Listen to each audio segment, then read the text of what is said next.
Welcome to part 2 of the April edition of Historic Racing News. Up next, we'll preview the 83rd Goodwood members meeting and look ahead to Monaco Historique.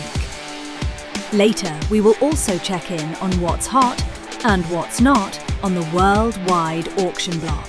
Now, here is your host, Paul Tarsey. Now, I've landed at Goodwood, not literally landed at Goodwood, but I am here at Goodwood. The test season is well underway with lots of activity, with people getting ready for members meeting, and there's a test session going on right now. But I'm ensconced in the Aero Club with Josh Parsons, who is manager of the Goodwood Road Racing Club, and obviously one of the key figures behind members meeting. So therefore, Josh, it's great to have you on the show. Thank you very much indeed for coming and talking to us. Plans in place for a members meeting? Everything's ramped up considerably, I should think. Absolutely, always a pleasure, Paul. And yeah, as you say, we're certainly getting ready. The daffodils have already sprung, but getting very, very excited, and certainly in those final stages now of getting ready for what should be a really great weekend of racing. Now, the whole members meeting feel is very different from Revival. That I think probably most people are very familiar with Revival, people dressing up, lots of stuff happening which isn't necessarily motorsport related. Members meeting is, dare I say it, more for the purist. I think it offers a uniquely special moment. Very much, as you say, pure racing out on track, but a great opportunity for the whole of the membership to come together and a real celebration of that racing spirit here at Goodwood. But absolutely, there's still a lot of fun to be had. There's as well as the great track action, we've got a lot of off-track fun as well for friends and family that maybe aren't quite as intensely interested in racing. But I absolutely take your point. It certainly is a weekend of out-and-out wheel-to-wheel racing. Now, with Revival, obviously there is that hard stop of 1966, which is when the circuit stopped being a prime circuit back in the day. Interestingly, of course, Goodwood has now been running much longer as a revived circuit than it ever was as an original circuit from 48 to 66. But you haven't got that hard stop of 1966. So although some of those races are for pre-66 cars, it lets you get in all sorts of other exciting stuff as well, doesn't it? It really does. Members meeting presents a unique opportunity for us to run more modern machinery at the circuit and machines that predate Revival as well. So you've got the SF Edge Trophy, for instance, that runs always one of my favourites, and I know always goes down with everybody very well with everybody who attends the weekend, the way that they throw those machines about. But you're quite right. It provides us a unique opportunity to have more modern machinery out on track. And this year we're sport for choice, really. We've got some great demo runs. We're seeing Jenson Button reunited with his Brawn F1 car, which is fabulous. Can't wait to see and hear that. And that's going to be a really, really special moment. But also something I'm really looking forward to is the Super Touring cars. And the shootout for that is just going to be spectacular. So many people say that those cars are the very best of touring car racing ever.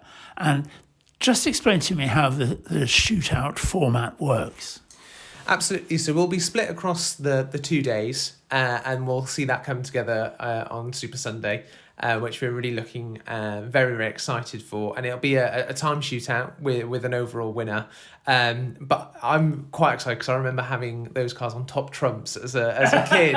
So it's really something that I'll be looking forward to. And now is becoming a sort of firm fixture of members meetings. So yeah, one to watch out for. What sort of cars can we look forward to seeing in that? Because clearly in something like that, everybody have their favourites, didn't they?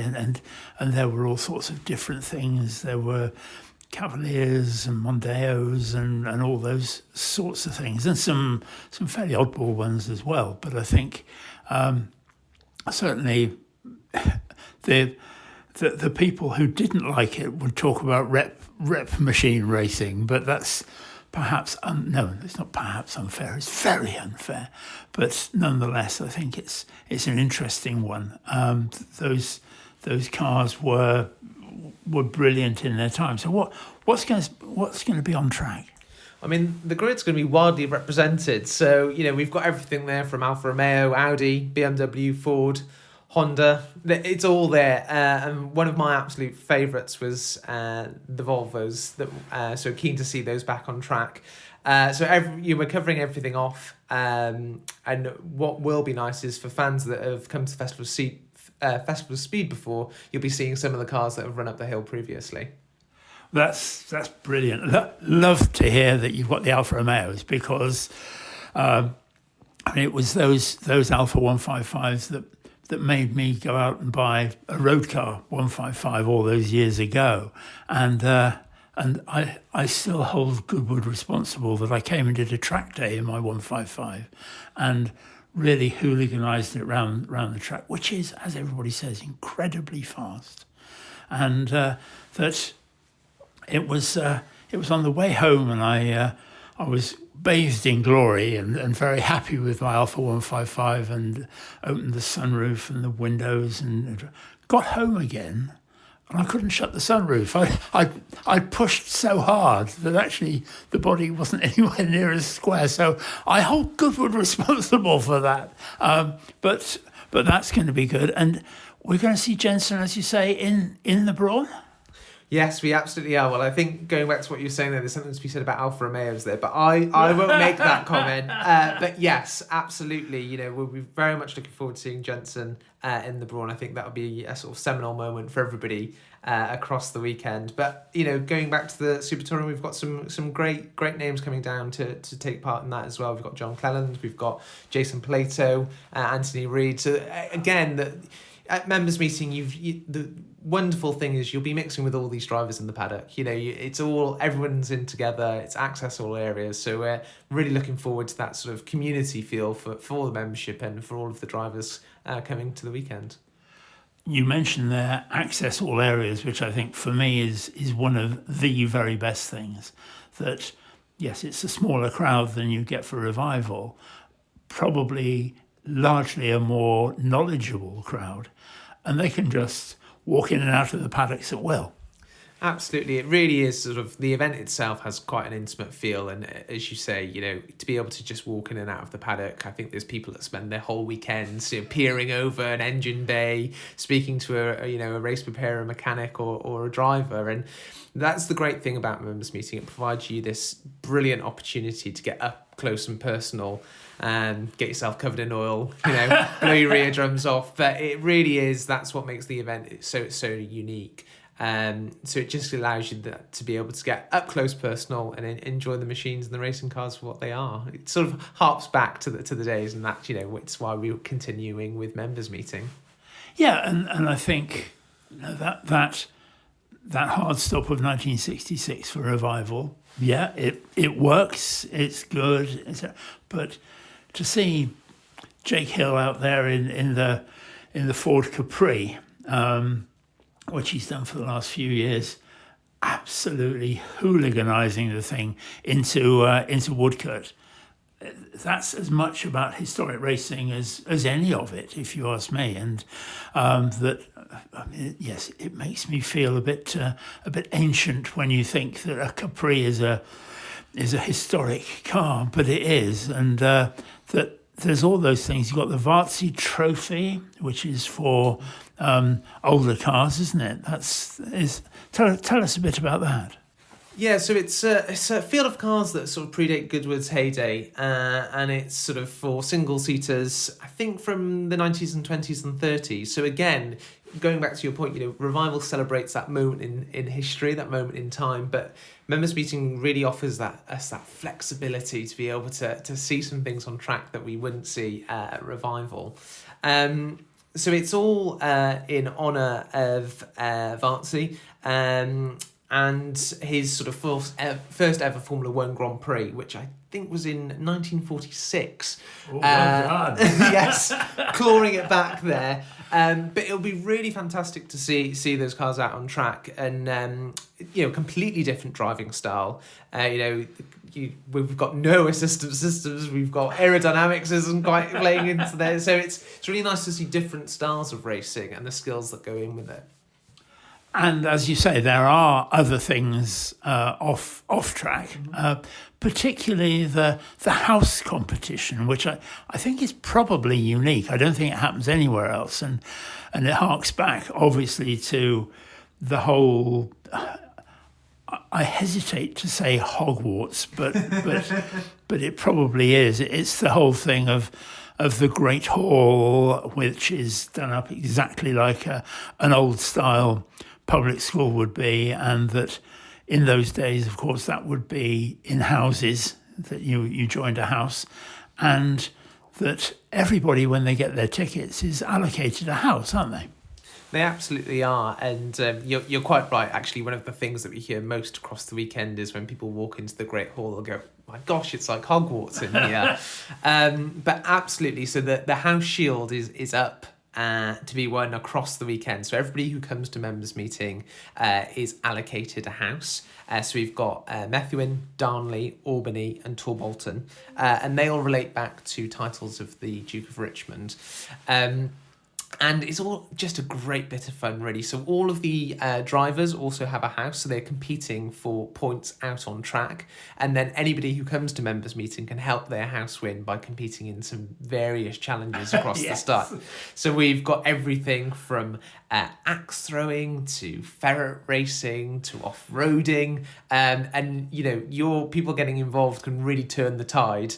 We've seen some great campaigning over the years from the house captains to get everybody involved to see if they can win. So we've got to see if Dario Franchitti can do it again and see if Torbolton can win. But I'm sure there'll be some strong competition from the other house captains. But a great reason to get involved. And the house captains, I won't say take it seriously, but they're competitive people, aren't they? And I know that the late great Jochen Mass was just such a great house captain, wasn't he? Absolutely. Jochen was an absolute icon of Goodwood and a great friend of Goodwood as well, and certainly all do miss him. But yeah, was brilliant at just whipping everybody up, getting everybody involved, and that's what it's all about, really. We're here for a good time, we're here for fun, we're here to watch some brilliant racing. So yeah, as much as people can get involved, just adds to the weekend.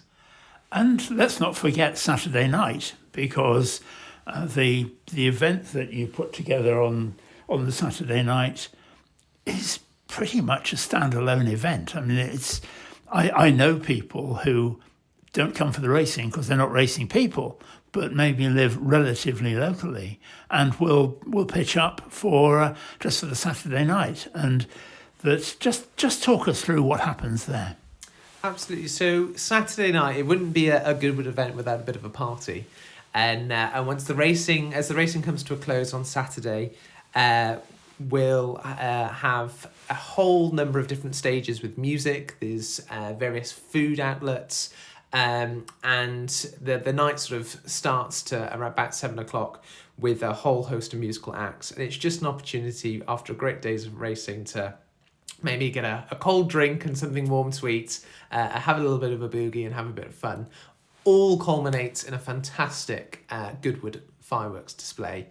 We love to finish the evening with a bang, and it really is one to remember. And you're quite right, so many people just come to enjoy the party. It's a great atmosphere, and it's always brilliant to see sort of multiple generations having fun on the dance floor and enjoying those fireworks. And have you got the drummers coming this year? Well, you'll have to wait and see, Paul. We can't give it all away, but there'll certainly be a lot of acts for people to be entertained by. And look forward to seeing you there on the evening. Oh, I shall certainly be there for the duration. You try and stop me. But obviously, we have also got, talking of members meeting, we've got the members spring sprint coming up, which is yes, it's a lower key event for sure. It's exclusively open to members. It follows the sprint format. And so cars are on track one at a time. Absolutely, yes. So it's a sort of Motorsport UK licensed event. So it's for race license holders, but it's a club day.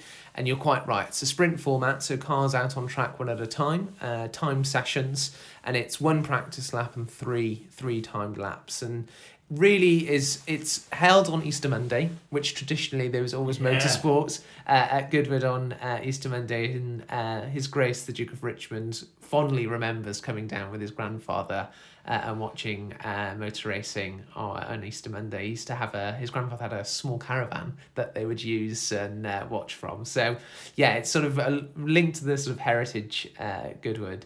But a great club day. You've got everything there from sort of older chariots to race cars, modern supercars. It's a really great day full of a whole host of different machinery, but with a lovely club feel. You know, we've got lots of people that enter that say, I know I'm never going to have a competitive chance of winning, but it's just fantastic to be able to do some form of competitive motorsport on such an iconic historic circuit.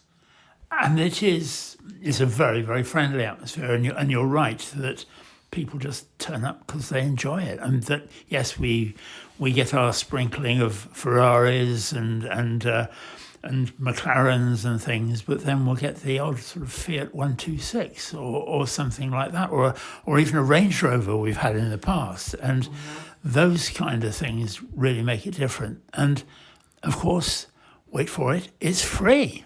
It certainly is, and we would encourage people to come down and watch. It's a really great day, as you say. You know, you don't ever quite know what you're going to get out on track. We had a fantastic Hispano Suiza a couple of years ago, this huge car, and it was just brilliant to see the enthusiasm of somebody wanting to bring it out on track. But as you say, we've had a classic Land Rover go out on track. We've got some we've got a smattering of Caterhams and Radicals and the guys who really want to go for it. But no, it's a great day with wonderful atmosphere, and of course the dulcet tones of Paul Tarsey commentating on the day as well, which add to it. So yeah, stay up to date with sort of club news if you want to come down and watch the day. But we've got fingers crossed for some sunshine. We usually do pretty well. But we'll very much look forward to it.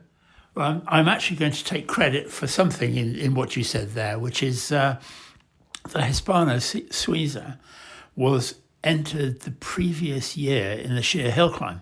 Of course. And was there, and I saw that he had a GRRC sticker in the windscreen. I said, "Are you going to bring this to the spring sprint?" And he did. So I am going to take a little bit of credit for that. But yeah, I mean, it's such a broad and eclectic mix. I think it's superb. Everything is in place for the rest of the year. I mean, we haven't even touched on Festival of Speed. We haven't even touched on Revival. You just go from one thing to another.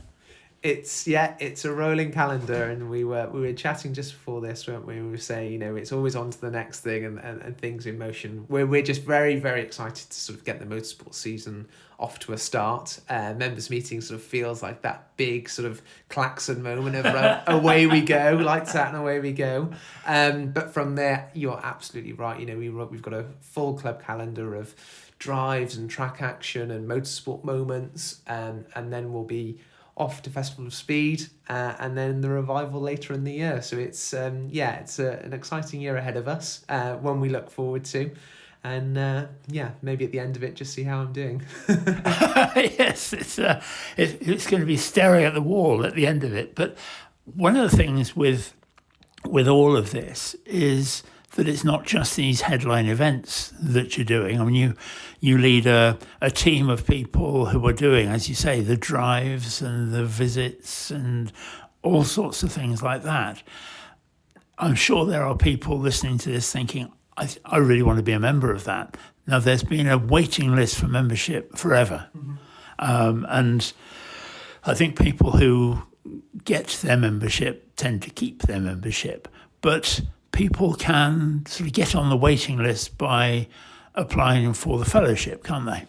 Absolutely. So you're quite right. You know, the Goodwood Road Racing Club is very much designed to give people the best experience at Goodwood's headline motorsport events, members meeting, Festival of Speed and Revival. But also we want people to have a sort of full relationship and opportunities to do things at Goodwood throughout the year as well. So the Road Racing Club offers so many different ways that people can get involved, whether that's coming down to just spectate at the spring sprint, whether that's competing, whether it's track days, staying out on track, or a whole host of drives and tours across the country, Europe and internationally. But we also visit race preparers and F1 teams and all sorts of different things that people can get involved with, and celebrations here at Goodwood. You're quite right, membership is sort of capped and we have a sort of wait list for membership, but the fellowship provides the sort of perfect stepping stone into all of that, as well as providing a number of benefits as well, sort of entry-level benefits to make use of at our motorsport events. So it's a real community of passion. I always say that it's great when we come together sort of en masse, maybe at a breakfast club or at one of our events, the open day in August, where we have a car display, because you see all of the different interests groups within the membership. You've got everything in there in terms of ownership, and I always feel sort of very privileged and very proud that if I go to the GRC Breakfast Club, you've got a Morris Minor parked next to a Ferrari 812, parked next to an MGB, parked next to a AMG Mercedes. It's just this absolute sort of mixture, cocktail of shared passion, and that's why it works, and everybody's interested in what everybody else has got, and that makes it quite special. I think shared passion sums it up absolutely perfectly. Josh Parsons, thank you very much indeed for sparing the time to talk to us, because yes, I know that you're up to your ears in it right now, but Josh, thank you very much indeed. Always a pleasure. Thanks, Paul. You're listening to Historic Racing News, a copyrighted presentation of Historic Racing News in association with White Squirrel Studios. Any rebroadcast, reproduction, or usage without the expressed written permission of Historic Racing News is strictly prohibited. Now back to your host, Paul Tarsey. A little later, we're going to be taking a look at what's happening at Monaco, or as they used to say in the UK in the 60s, Monaco. Sorry, I was brought up saying it like that due to Raymond Baxter. Yeah. So was I. You also say aluminium too, but that doesn't. Monaco. Yes, and that, as we know, that Monaco and Monte Carlo are actually different places, and that Monte Carlo is the principality, and Monaco is an area within it. So Monaco is where we're off to, and we're going to be having a look at probably one of the most prestigious historic events anywhere in the world, partly due to its stunning venue, but the cars are pretty special as well. I spoke to Matt Twynham because he's one of the leading tour organisers for Historique, and I talked to him about the challenges of being a tour operator. Now, the lucky recipients of our competition that we ran last month for hospitality tickets at Monaco Historique have now been notified, and we look forward to meeting them when we're down at Monaco on the 25th, 26th of April. Matt Twynham from Twynhams Tours is with me. Matt, you run these tours, and as we said, 25th, 26th, you've got a 3-night tour that you're running at Monaco for Historique this year, aren't you? Yes, Paul. Yeah. We try and put together 2 options because we've got a lot of European guests who don't need accommodation things, or maybe live in Monaco or near Monaco, and so they don't really want to take part in the whole tour thing. So they do just the hospitality, and then we have people that come from all over the world, US, Australia, the UK, and for them it's easier to work with somebody like us as a tour operator to provide everything, so they don't have to worry about it. They can turn up in Nice airport or Nice train station, and then we'll look after them from then on. So yeah, the tour option is very popular because it takes away the stress. If you're at the end of the day, it's a foreign country, they speak a foreign language, and that makes some people very nervous about traveling, and so we take all that away from them. Really, that's the whole point of the tour. I was going to ask you about that because, yes, you've got people from all over the world, and presumably, for a start, their needs are very different, aren't they? Yes, it's interesting because I spend a lot of time pre-tour with lots of emails with various questions. I mean, we try and answer everything, but you can't.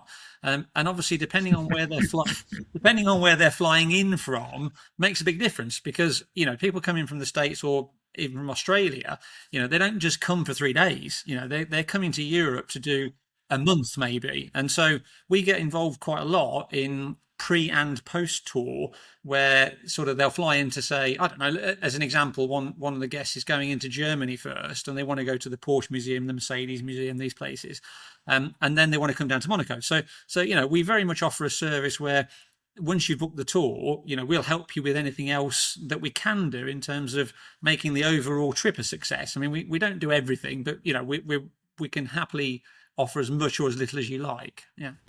That's interesting that you've got people, as you say, making a European trip as much as anything else. So what percentage of your clients through the year would be coming from the UK, and what's the split like as the rest of the world? It's really interesting because pre-COVID, probably 90% of our customers were Brits, were UK, and 10% was the rest of the world, so America, Australia, generally Americans and Australians and Canadians. And then what happened was, after COVID, there was this pent-up demand for people all over the world, and it wasn't just me, it was all tour companies. Everybody had got all this money, they couldn't spend any money, so they stayed at home, and then all of a sudden they all just wanted to go splurge, spend their money.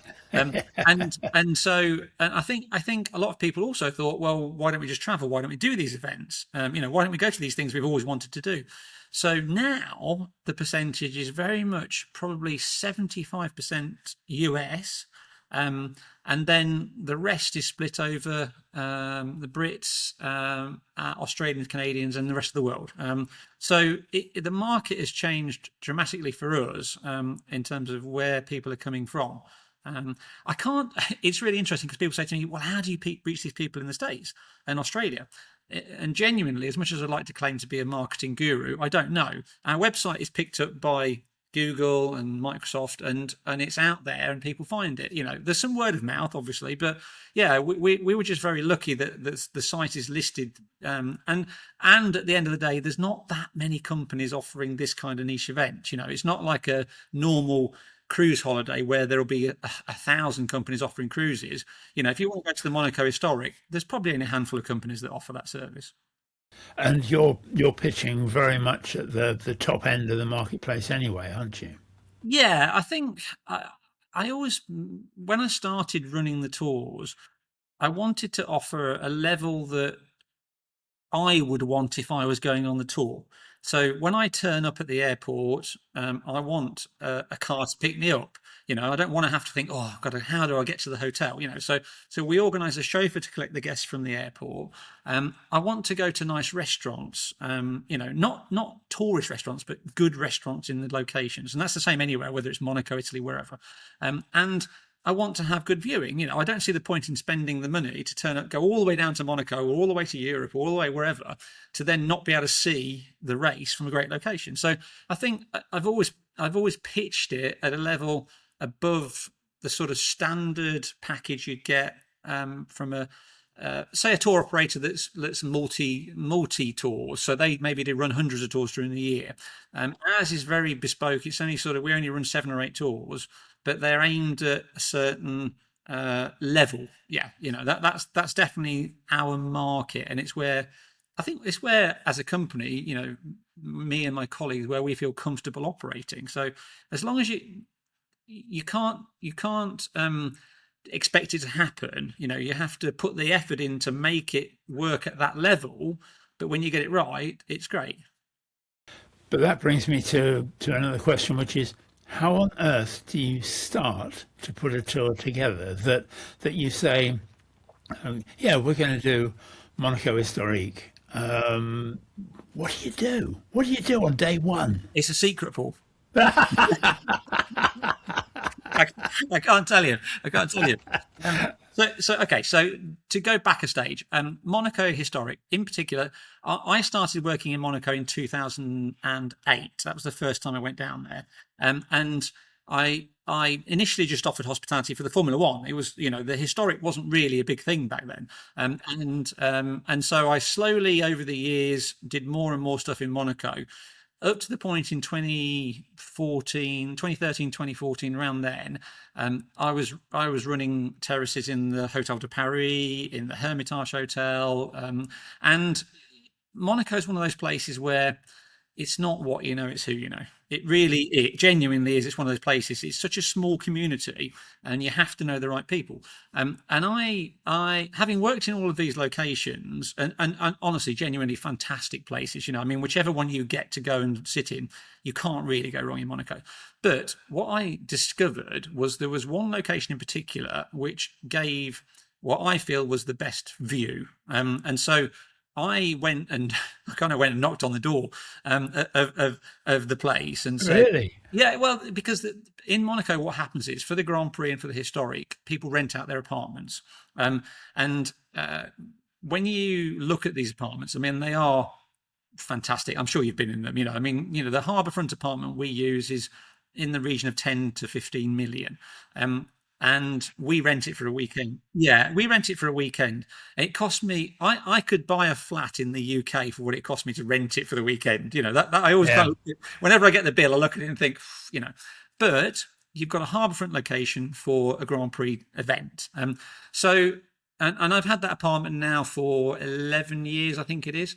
And so once you're in, you stay in. You don't drop out of it. It's like anything. If you get a good experience, why move away from it? And the guests love it. They walk out onto the balcony, and you've got that wow factor, which is what you want.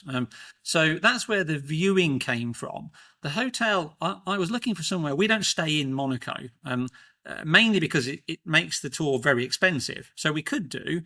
I don't see any great advantage to actually staying in Monaco because it's very busy, very expensive, and actually there's so much more to see in the south of France. So we stay in a little boutique hotel just outside St. Paul-de-Vence, 15 minutes from Nice Airport. There's only 15 rooms. We generally take over the whole place, family run, and it's just great. We've been using it now for 12 years, I think, and they know us, we know them.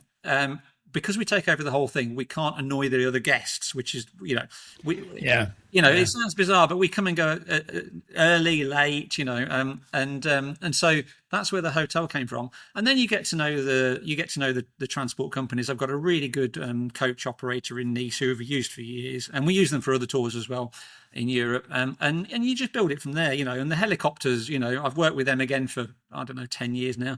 It does, once the tour's up and running, which does, the first 2 or 3 years is always the hardest time because you're building those relationships. But once it's up and running, then it's just a case of maintaining the relationships and paying the bills. That's the key thing. Unfortunately, our industry, particularly motorsport, has this reputation where, not everybody pays the bills. Let's just put it that way. Don't I know it? Yeah, exactly. And so I think that's the other thing to take into account. When you get a bill, you pay the bill. And so and it all builds from there. Restaurants is exactly the same. The restaurants we've been working with a long time.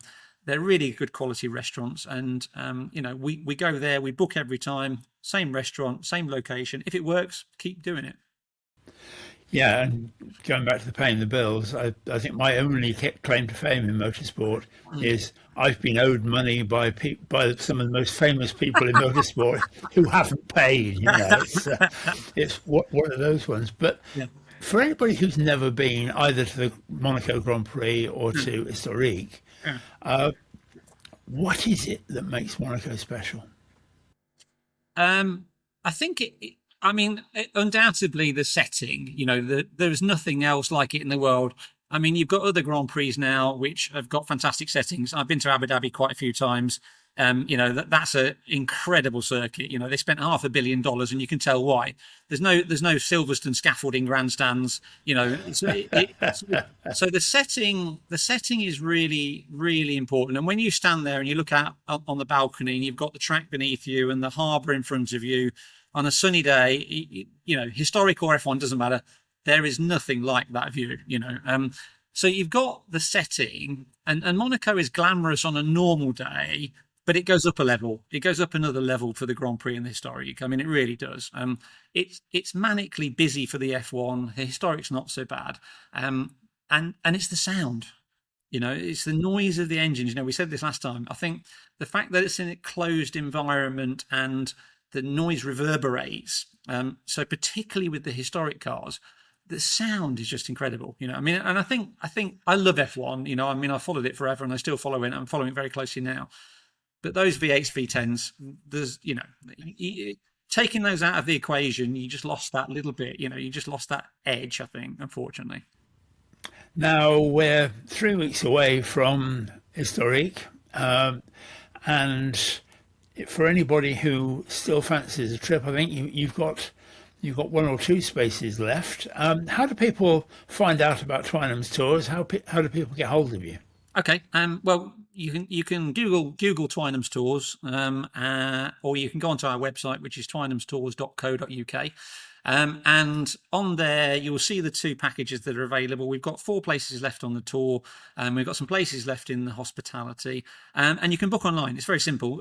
It's a credit card payment. It's all done through the website. You don't have to call me if you don't want to. If you want to call and have a chat first, if you've got any questions, then please don't hesitate to give me a call. The number is on the website, or just make a booking through the website, and then we'll be in touch by email with all the details. And we'll be sending out the final sort of welcome packs and things at the end of this month, ready for the guests to come in April. It's not, like you say, it's not far away now, is it? It's very close. So we're all looking forward to it. Matt, thank you very much indeed for your time. Thank you again for the wonderful prize, and I'm sure that our guests are going to be looking forward to that immensely. I'm sure we'll talk later in the year, but for now, thank you very much. You're listening to Historic Racing News. This is your front row seat to the golden age of speed. Now, it's only right and proper, I think, that we do take a look at the Monaco Historique grids, because it's quite a complicated series of different grids, and that let's look at what they have called race 1A. All of the races are actually named after a Grand Prix star of the time, and race 1A is the Louis Chiron race for pre-war cars, largely Bugattis, but there's the odd ERA, 2 ERAs in fact, for Brad Baker and Pavins Dowling, who has been hugely successful in his car over many years, and they're going to be amongst the quickest cars out there. Strangely, the ERAs never actually raced at Monaco. Now that we've said Monaco, I keep on wanting to say it, but they never raced at Monaco in period. But they will be something to see. And we talked earlier on in the show about Kurz and everything else. These people are sitting up above head, the driver's head is above head height of somebody standing next to them. No roll cages, no seat belts, no nothing. These people are very brave. But the race for front engine Grand Prix cars built before 1961 has some of the most beautiful machinery known to mankind, if you ask me. Think about some of these rushing around Monaco. A BRM P25, the last of the front engine cars, and for me, one of the best looking Grand Prix cars ever. A Ferrari Dino 246, the the cars that we think of Mike Hawthorne as winning his world championship in. And there's the ex-Sterling Moss Ferguson P99, which is the four-wheel drive car, which did actually win a Formula One race, albeit the Alton Park Gold Cup. Four-wheel drive, it's not going to be up at the front of the field, and it's unlikely. Can I say unless it rains? Well, yes. yeah. Or no, if it snows. if it snows, it may well do. But snowing in April in Monaco is unlikely. Let's be honest. This race also has four Maserati 250Fs. One of those is Nick Mason's car, and that's being driven by his son-in-law Marino Franchitti. So we'll look forward to that, because Marino is no slouch when he gets behind a race car. Paul, you've had a look at the next race. It is, yeah, the rear engine, the fifth. I was extolling these cars earlier on. 1500cc F1 Grand Prix cars, 61 to 65. Nice strong entry right up into the mid-20s already, and all the cars that you'd want to see. There's Lotus, there's BRM, there's Brabham, and I was flicking through this and I thought, hang on, some of these ring a bell. You've got 6 Lotus 18s, so that's the car that won in 1960 and 61.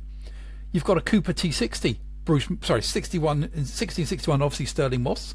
You've got a Cooper T60, Bruce McLaren won in a Cooper T60 in 1962. And then you've got Philippe Buhofer in a BRM P261. Graham Hill won in 64 and 65. Who won? Stewart won in 66. So yeah, they are really covering their bases on winning cars. A great entry. So you look down at some lovely, lovely cars, and as I say, lots of Lotuses, lots of them. And then you start looking at the drivers, and there's some of the usual suspects and a few people. Katsuaki Kuboto is going to be jumping between car and car. I think he must have something entered, certainly everywhere that I looked at, to be quite honest, but a great historic supporter. But do keep an eye on car number 36. It's a Lotus 21.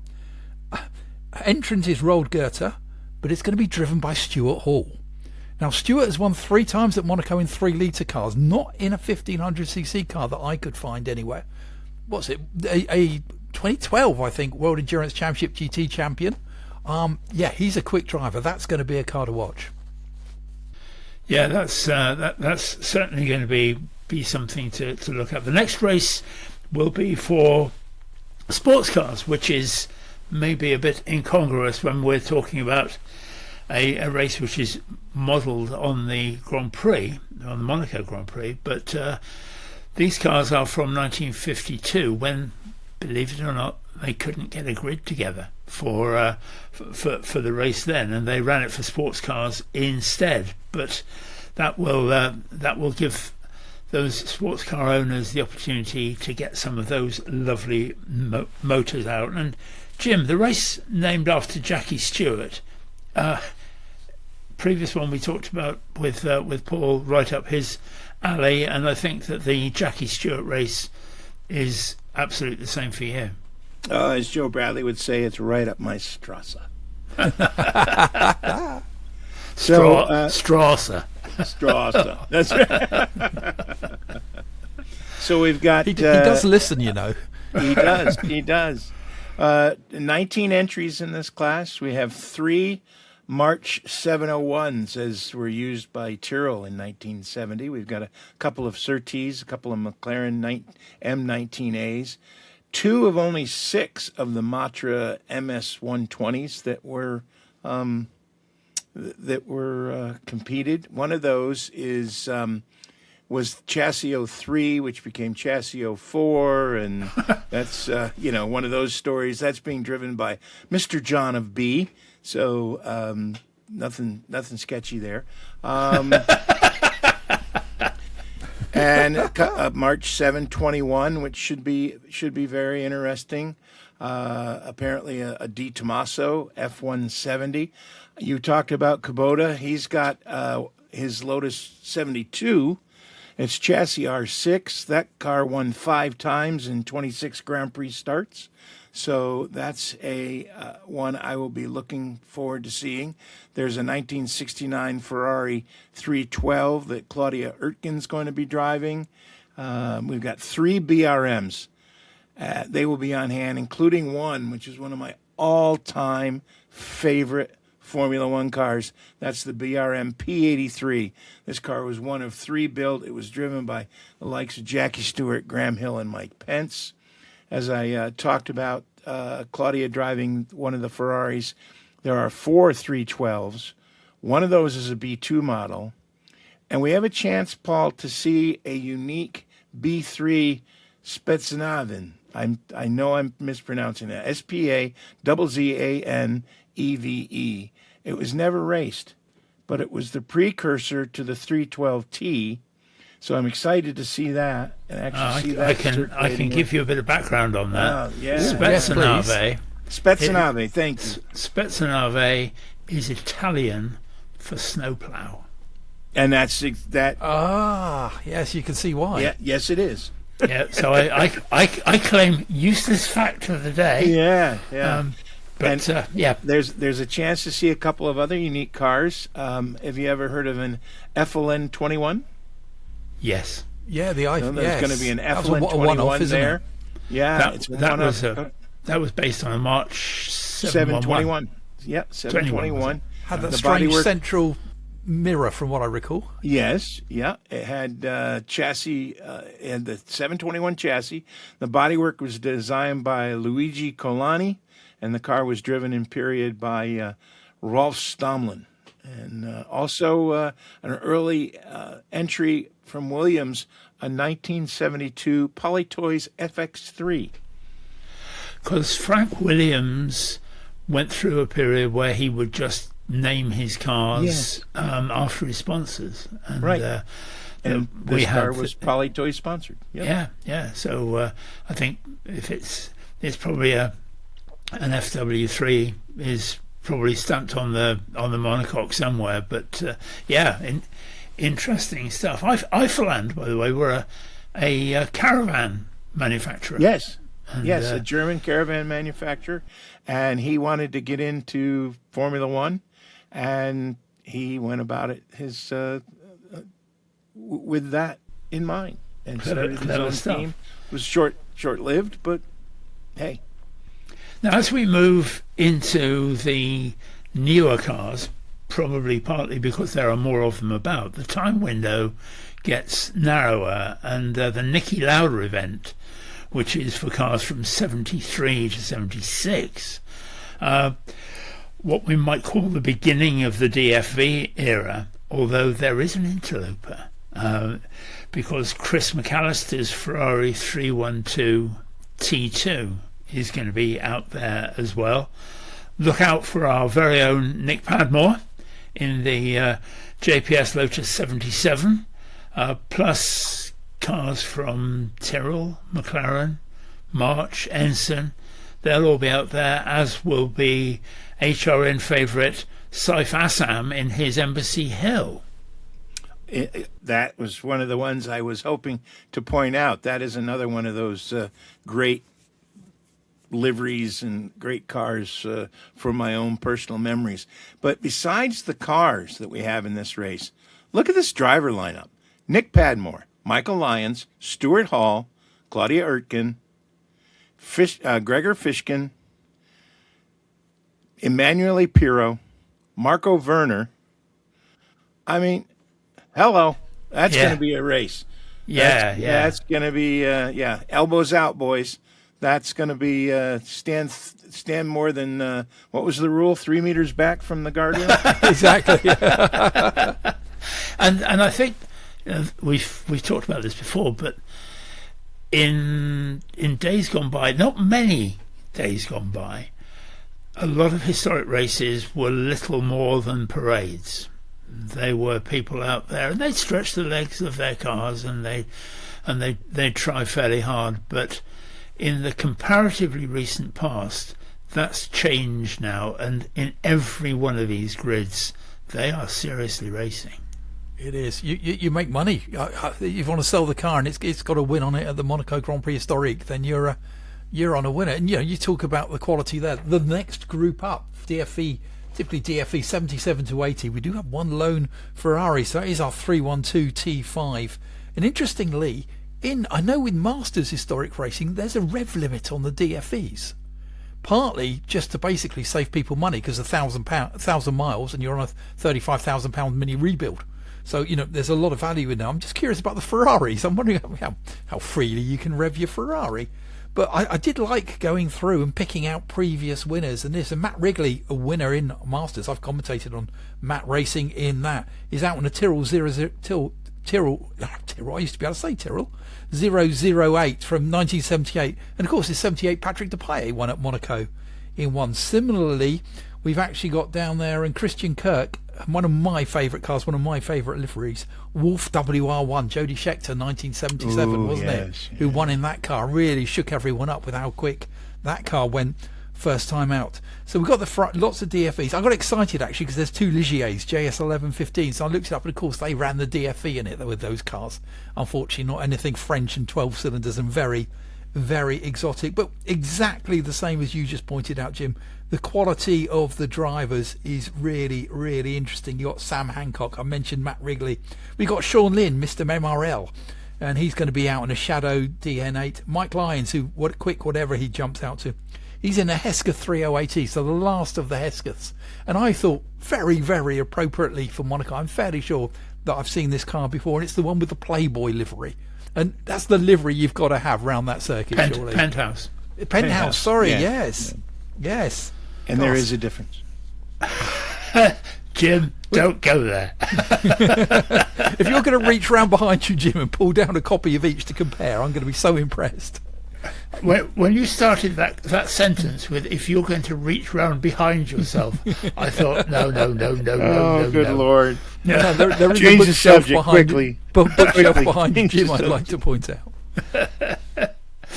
Yeah, but that's going to be great. And the biggest grid of the weekend is probably also going to be the fastest, unless the rain comes in. It's for cars from 1981 to 85, and it includes some turbo cars. The grid has, get this, 32 cars on it. 32 entries for this race. Do you remember the days, though, that when the actual Grand Prix, they'd qualify all those cars but only start 16? Yes. And even now, even with the addition of Cadillac on the grid, they're only starting 22 for the Grand Prix, and they're starting 32 for this race. So that's going to be amazing. You're going to see 6 Williams cars take on 5 Tyrrells. You're going to see Ensigns, Brabhams, Tolmans, Lotuses, and a Turbo Renault as well. So I think that's going to be tremendous. And those Williams, the FW07s and the FW08s, those, the BRM, the Ensign livery, the Graham Hill Ensign livery, the Williams cars, those are all my favorite. I got to tell you, I'm going to be walking around that place like, I don't know. I already have scars on my face from working in the backyard. I'm going to probably bump into more stuff while I'm there. So, Paul, you're responsible for keeping me from falling into the harbor. Are you going to be reaching around behind yourself again? I suspect so. Really wish I'd never said that. I do too, frankly. But we'll tell you all about it next month.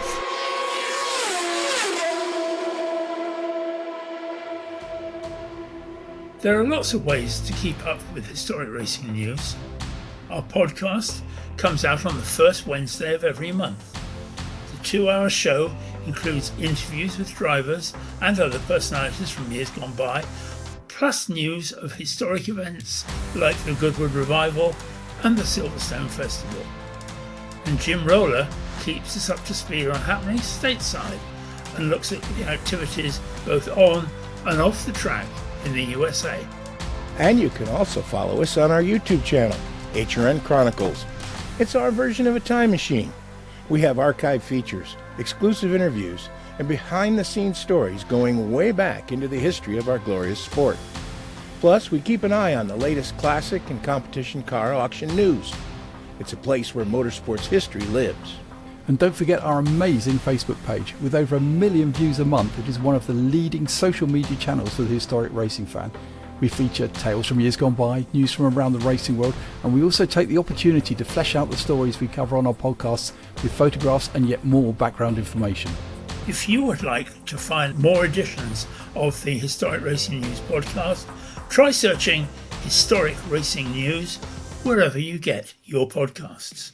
The YouTube channel is simply called HRN Chronicles. And just search Facebook for the Historic Racing News page. Now it's time to find out the latest news on the collector car market from the world's biggest auction houses. They do run a number of peripheral things at Monaco, besides just posing with your road-going brand new Ferrari and all those sorts of things. And your niece. And your niece. That all happens all the time. But there's an auction as well. And you've had a look, Jim, at the auction market, both in the US and you've had a look forward to the Monaco one as well. Yeah, we've had an exciting year so far with records tumbling almost with every hammer drop. And as we reported here, that Mecum started the year with a stunning volume at its annual Kissimmee auction, topping 400 million in gross sales. Records also fell in Phoenix, and then in Paris, the European season started with thrilling numbers at Retromobile. And of course, last month, we had our interview with Nick Whale, as he was very pleased with the weekend activities at Race Retro for iconic auctioneers. So we had great anticipation for the annual spring flings in Florida at Moto Miami and at Amelia Island. Now, those three Florida events are in Sotheby's at Miami and Gooding Christie's and Broad Arrow at Amelia. They certainly lived up to their expectations. We touched briefly last month because it happened right before we went to air that our Sotheby's had a volume of just over $74 million, just less than $500,000 below their 2025. They're the first major auction house this year that hasn't surpassed their 2025 numbers, but they did have a very good 93% sell-through rate, which is almost, to some folks, a little bit more important than that. Now, with the help of our friends at the great website, K500, we break down the rest of the sales in Florida. Gooding Christie's topped out over $71 million. That's more than $4 million above 2025. And Broad Arrow, after a slow start, you remember, part of the reason the Sotheby's is in Miami now is because Broad Arrow came in when Haggerty took over the Amelia Concours. Well, they had an awesome year. $106 million as of close on Saturday, topping their 2025 numbers by $45 million. Now, they went on to announce a further group of post-event sales that put them above $111 million. So they just had an awesome year. We haven't had numbers like these at Amelia Island since 10 years ago, and certainly nothing since the 4 years away from the post-COVID boom year. One of the cars we talked about last month, keeping our eye on, was a 1960 Ferrari 250 GT short wheelbase California Spider that was offered by Gooding Christie's. Now, it topped all the Florida sales, as we thought it would, hammering at $16.5 million. And the reason we were keeping an eye on that car is because Sotheby's sold almost the exact same car. Right down to, the only difference was who had done the renovation on the car, for $16.2 million. So it was amazing that the car brought almost the exact price.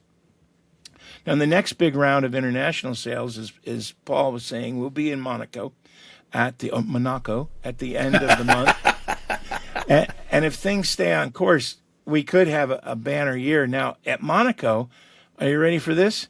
RM will have a third short wheelbase California Spider, this run from 1961. So we'll get a triangulation of the market. 3 cars almost identical being sold at 3 different auctions, and see how they do. But as we are historic racing news, I always like to keep track of what race cars are going under the hammer. And in Monte Carlo at the Monaco auction, we're going to have 4 Formula One cars. The highlight is going to be the 1984 Tolman TG183B that carried Ayrton Senna to his F1 debut at the 1984 Brazilian Grand Prix, and then he drove that car 3 more times. Also, there's a 1978 312 T3 chassis 3036. That was driven 7 times by Carlos Reutemann in 78 and twice by the late Gilles Villeneuve in 1979. So that car's got some awesome provenance.